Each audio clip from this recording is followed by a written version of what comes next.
നിലമ്പൂരിൽ നിശബ്ദ പ്രചാരണം. പോളിംഗ് ബൂത്തിലേക്ക് പോകാൻ ഇനി മണിക്കൂറുകൾ മാത്രമാണ് ബാക്കി. അവസാനവട്ട കണക്കുകൂട്ടലുകളുമായി പാർട്ടികൾ നിൽക്കുകയാണ്. അനുമോദും വി അരുണുമാണ് നമുക്കൊപ്പം കൂടുതൽ വിവരങ്ങളുമായി ചേരുന്നത്.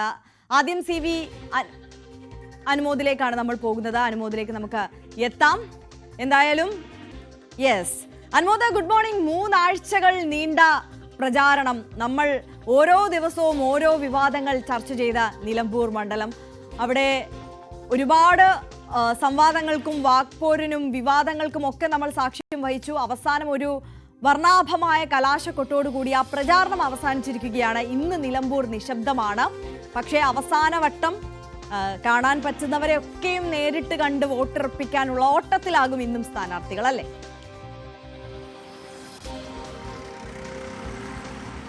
Good morning Arya. നിശബ്ദ പ്രചരണത്തിന്റെ മണിക്കൂറുകളാണ് ഇന്ന്. ഞാനുള്ളത് അരുൺ ഷൗക്കത്തിന്റെ വീടിന് അടുത്താണ്.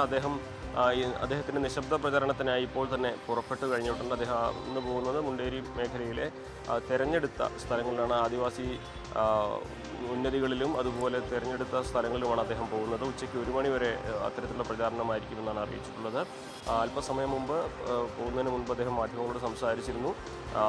ഇന്നലത്തെ കൊട്ടിക്കലാശം അതിലെ ഒരു ജനപങ്കാളിത്തം വലിയ ആത്മവിശ്വാസമാണ് നൽകുന്നതെന്നാണ് അരുൺ ഷൗക്കത്തിൻ്റെ പ്രതികരണം. ഇടതുപക്ഷ സർക്കാരിനെതിരെ ഒരു ഭരണവിരുദ്ധ വികാരം നിലനിൽക്കുന്നുണ്ട്. അത് ഇത്തവണ വോട്ടായി മാറുമെന്നും ഒരു തരത്തിലും ആശങ്കയില്ലെന്നുമാണ് UDF ക്യാമ്പിൽ നിന്നിൻ്റെ പ്രതികരണമുള്ളത്. നമുക്കറിയാം, കുട്ടിക്കലാശം ഓരോ മുന്നണികളും അവരുടെ ശക്തി പ്രകടനമാക്കി മാറ്റിയതോടെ മണിക്കൂറുകളാണ് നീണ്ടുനിന്നത്. സാധാരണ 4 മണിക്കൊക്കെ തുടങ്ങുന്ന കുട്ടിക്കലാശം 2:30 മുതൽ തന്നെ തുടങ്ങുന്ന കാഴ്ചയും നമ്മൾ കണ്ടതാണ്. പല വിഷയങ്ങൾ ചർച്ചയായ നിലമ്പൂരിൽ ഏറ്റവും അവസാനം MV ഗോവിന്ദൻ ഒരു മാധ്യമത്തിന് നൽകിയ അഭിമുഖത്തിൽ പണ്ട് ജനസംഘവുമായി സഹകരിച്ച് പ്രവർത്തിച്ചു എന്നതിൻ്റെ ചരിത്രരേഖകളുണ്ട് എന്ന് പറഞ്ഞ കാര്യം കൂടി ഇപ്പോൾ ചർച്ചയായി വിവാദമായി ഉയർന്നുകൊണ്ടിരിക്കുകയാണ്. തെരഞ്ഞെടുപ്പിൻ്റെ തലേ ദിവസം ഇത് നേരത്തെ തന്നെ ചരിത്രരേഖകളുണ്ട്. CPM ഇത് മറച്ചു വെച്ചിട്ടുള്ള ഒരു കാര്യവുമല്ല എന്നിരിക്കെ തെരഞ്ഞെടുപ്പിൻ്റെ തലേ ദിവസം ഇത്തരത്തിലൊരു പരാമർശം ഉണ്ടായത് UDF കേന്ദ്രങ്ങൾ എങ്ങനെ ആയുധമാക്കുമെന്നുള്ളതാണ് അറിയേണ്ടത്. പല വിഷയങ്ങൾ മാറി മറിഞ്ഞ നിലമ്പൂർ ഉപതെരഞ്ഞെടുപ്പിൽ ഏറ്റവും അവസാനം MV ഗോവിന്ദൻ്റെ അഭിമുഖം മറ്റൊരു വിവാദമാകുമോ എന്നുള്ളതാണ് കണ്ടറിയേണ്ടത്.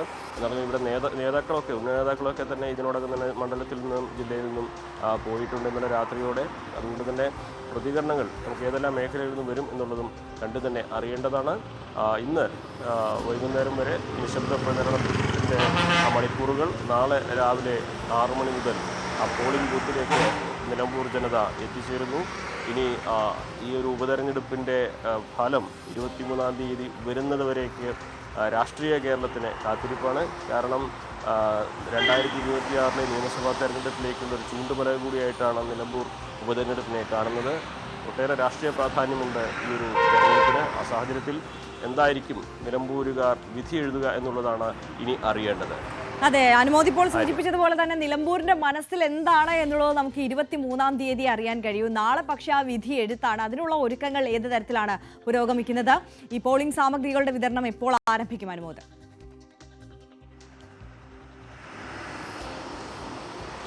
ചുങ്കത്തറ മാർത്തോമ ഹയർ സെക്കൻഡറി സ്കൂളിലാണ് പോളിംഗ് സാമഗ്രികളുടെ വിതരണം നിശ്ചയിച്ചിരിക്കുന്നത്. അവിടെ രാവിലെ 8 മണിയോടെയാണ് ഈ ഒരു നടപടികൾക്ക് തുടക്കമാവുക. 263 പോളിംഗ് ബൂത്തുകളാണ് ഇവിടെ ഇത്തവണ ഉള്ളത്. അതിൽ 59 ബൂത്തുകൾ പുതിയതായിട്ട് അനുവദിച്ചതാണ്. അതിൽ തന്നെ 3 ബൂത്തുകൾ വനത്തിനുള്ളിലാണ്. 42-ാം ബൂത്ത് അതുപോലെ ഇരുട്ടുകുത്തി പുഞ്ചക്കൊല്ലി മോഡൽ സ്കൂളിലാണുള്ളത്. Iruttukuthi Vaniyampuzha forest station, Nedumkayam community centre എന്നിങ്ങനെ 3 ഇടങ്ങളിലായിട്ട് വനത്തിനുള്ളിലാണ് ബൂത്തുകളുള്ളത്.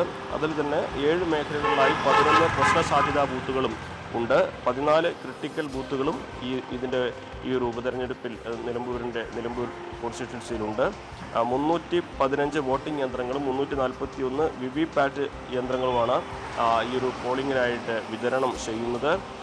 ഇത് നമുക്കറിയാം, നിലമ്പൂരിൻ്റെ ഒരു ഭൂഘടന അത് എത്തിച്ചേരാൻ ദുർഘടമായ ഒട്ടേറെ സ്ഥലങ്ങളുണ്ട്. അപ്പോൾ വനത്തിനുള്ളിൽ ഇവയെല്ലാം ഒരുക്കി 3 സ്റ്റേഷനുകൾ അത്തരത്തിലുണ്ട്. അത് വലിയ ഒരു ദൗത്യം ആണ് നിലമ്പൂരിൻ്റെ ഭൂഘടനയെക്കുറിച്ച് അറിയുന്നവർക്കെല്ലാം കൃത്യമായിട്ട് അറിയാം എത്രമാത്രം ദുർഘടമായ സാഹചര്യങ്ങളാണ് പലയിടത്തും ഉള്ളത് എന്നുള്ളത്. പ്രത്യേകിച്ച് മഴയൊക്കെ പെയ്യുമ്പോൾ നിലമ്പൂരിൻ്റെ ചുറ്റുമുള്ള നദികളൊക്കെ നിറഞ്ഞൊഴുകിയാൽ പലപ്പോഴും ഈ ഒരു സാഹചര്യങ്ങൾ എങ്ങനെയാകും മാറുക എന്ന് പറയാനാകില്ല. നിലമ്പൂരിൽ മഴ പെയ്തില്ലെങ്കിൽ പോലും നീലഗിരിയിലോ വയനാട്ടിലോ മഴ പെയ്താലും നിലമ്പൂരിൽ അതിൻ്റെ പ്രതിഫലനം ഉണ്ടാകും. അപ്പോൾ അത്രമാത്രം മാറുന്ന കാലാവസ്ഥ, ഭൂഘടന ഇതൊക്കെ തന്നെ നിലമ്പൂരിലെ ഒരു അല്പ ബുദ്ധിമുട്ടുണ്ടാക്കുന്ന സാഹചര്യം തന്നെയാണുള്ളത്. നിലവിലെ സാഹചര്യത്തിൽ ഈ ഒരു പോളിംഗ് സാമഗ്രികളുടെ വിതരണത്തിൻ്റെ ഒരുക്കങ്ങളൊക്കെ പൂർത്തിയായതായിട്ടാണ് ജില്ലാ കളക്ടർ അറിയിച്ചിരിക്കുന്നത്. ഏറ്റവും അവസാനമായിട്ട് പുറത്തിറക്കിയ പട്ടിക പ്രകാരം 2,32,381 പേരാണ് നിലമ്പൂരിലെ വോട്ടർ പട്ടികയിൽ ഉൾപ്പെട്ടിരിക്കുന്നത്.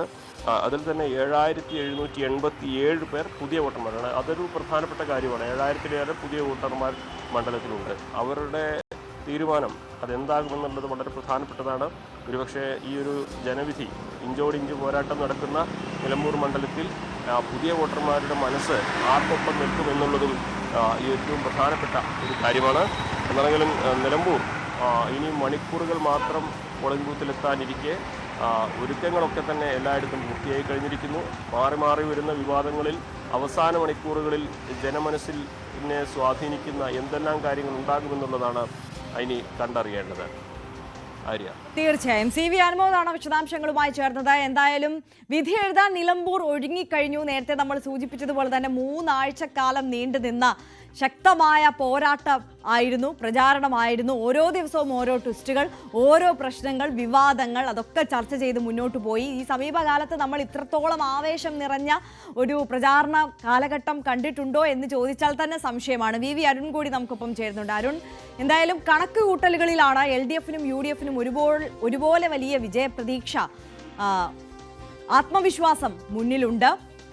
അടിയൊഴുക്കുകളൊക്കെ ഒരുപക്ഷെ ഉണ്ടാകാനുള്ള സാധ്യത ഉറപ്പായുമുണ്ട്. അതിനിടയിൽ അൻവർ എന്ന വലിയൊരു ഹൈലൈറ്റ് നിലനിൽക്കുന്നുണ്ട്. അൻവർ ആർക്ക് കെണിയാകും, തുണയാകുമെന്നൊക്കെ 23-ാം തീയതിയെ നമുക്ക് അറിയാൻ സാധിക്കുകയുള്ളൂ. പൊതുവായ ഒരു കണക്കുകൂട്ടൽ അത് ഇരു മുന്നണികളുടെ ഭാഗത്തു നിന്നും അൻവറിന്റെ ഭാഗത്തു നിന്നും അതെങ്ങനെയാണ്?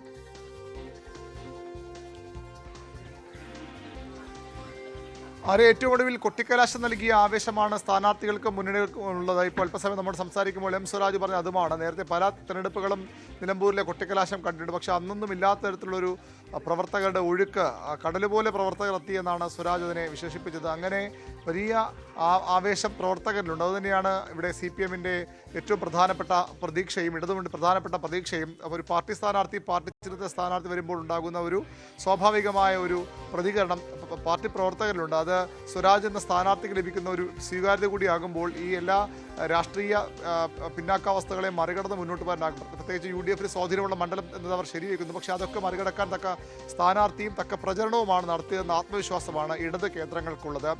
ഇന്ന് നിശബ്ദ പ്രചരണത്തിന്റെ ദിവസമാണ്. നിശബ്ദ പ്രചരണത്തിലും സ്ഥാനാർത്ഥികൾ വെറുതെ ഇരിക്കില്ല. നിരവധി ആളുകളെ കാണാൻ വിട്ടുപോയവരുണ്ട്, ഒരു തവണ മാത്രം കണ്ടവരുണ്ട്. അത്തരം ആളുകളെ ഒന്നുകൂടി കണ്ട് വോട്ടുറപ്പിക്കാനുള്ള ശ്രമത്തിലാണ് മുന്നണി സ്ഥാനാർത്ഥികൾ. സ്വരാജ് ആദ്യം നിലമ്പൂർ ടൗണിലും പിന്നീട് വഴിക്കടവിലും മറ്റു ഭാഗങ്ങളിലും അത്തരത്തിൽ വിട്ടുപോയ ആളുകളെ വോട്ട് ഉറപ്പിക്കാനുള്ള യാത്രയിലാകും ഇന്നുള്ളത്. മറ്റ് പ്രധാനപ്പെട്ട യോഗങ്ങളും ഉണ്ടാകും. സ്വാഭാവികവും നാളെ എങ്ങനെയാണ് ബൂത്തുകളിൽ പ്രവർത്തകർ അണിനിരക്കേണ്ടത് തുടങ്ങിയ കാര്യങ്ങളിലൊക്കെ തീരുമാനങ്ങൾ ആ രീതിയിൽ ഇന്ന് എടുത്തു പോവുകയും ചെയ്യും. മറ്റു സ്ഥാനാർത്ഥി അതുതന്നെയാണ്. ആര്യാട് ഷൗക്കത്ത് ഇതിനകം നിശബ്ദ പ്രകടന ദിവസം സജീവമായി ഇറങ്ങിക്കഴിഞ്ഞു. BJP സ്ഥാനാർത്ഥിയും നിലമ്പൂർ ടൗണിലടക്കം വഴിക്കടവിൽ ഈ ചന്തക്കുന്നിലടക്കം രാവിലെ എത്തുന്നുണ്ട്. അങ്ങനെ 3 മുന്നണി സ്ഥാനാർത്ഥി ആ രീതിയിൽ തന്നെയാണ്. ഇന്നലെ കൊട്ടിക്കലാശം പോലും ഉപേക്ഷിച്ചുകൊണ്ടാണ് PV അൻവർ ആ സമയം കൂടി ഈ വോട്ട് തേടാൻ അല്ലെങ്കിൽ നേരിട്ട് ആളുകളെ കാണാൻ ഉപയോഗിക്കാമെന്നൊരു പ്രഖ്യാപനം നടത്തിയത്. ഏതായാലും 2 മുന്നണി സ്ഥാനാർത്ഥികൾ ഇപ്പോഴും തികഞ്ഞ വിജയപ്രതീക്ഷയിലാണ്. ഭൂരിപക്ഷം പറയാൻ തയ്യാറല്ലെങ്കിൽ പോലും ഇടതു മുന്നണി കംഫർട്ടബിൾ മെജോറിറ്റിയിൽ ജയിക്കും എന്ന ആത്മവിശ്വാസം പ്രകടിപ്പിക്കുന്നുണ്ട്. UDF ആകട്ടെ 15,000-ന് മുകളിൽ ഭൂരിപക്ഷം എന്നാണ് അവർ ഇന്നലെ പ്രതിപക്ഷ നേതാവിൻ്റെ വാർത്താ സമ്മേളനത്തിൽ വ്യക്തമാക്കിയത്. PV അൻവർ 2 പേരെയും മറികടന്ന് ജയിക്കും. 3-ാം സ്ഥാനത്തേക്ക് ഇടതുമുന്നണി സ്ഥാനാർത്ഥി പിന്തള്ളപ്പെടുമെന്നൊരു പ്രഖ്യാപനമാണ് ഇന്നലെ നടത്തിയത്.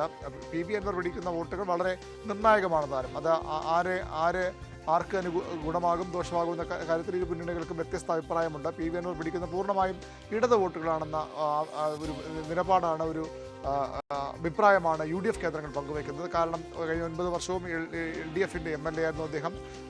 LDF പ്രവർത്തകരുമായി അത്രയധികം ചേർന്ന് പോയ ആളാണ്. അതുകൊണ്ട് തന്നെ LDF വോട്ടുകൾ, LDF പ്രവർത്തകർ ഇപ്പോഴും അൻവറിനെ കൈവിടില്ല. അങ്ങനെയെങ്കിൽ അത് സ്വരാജിന്റെ വോട്ടുകൾ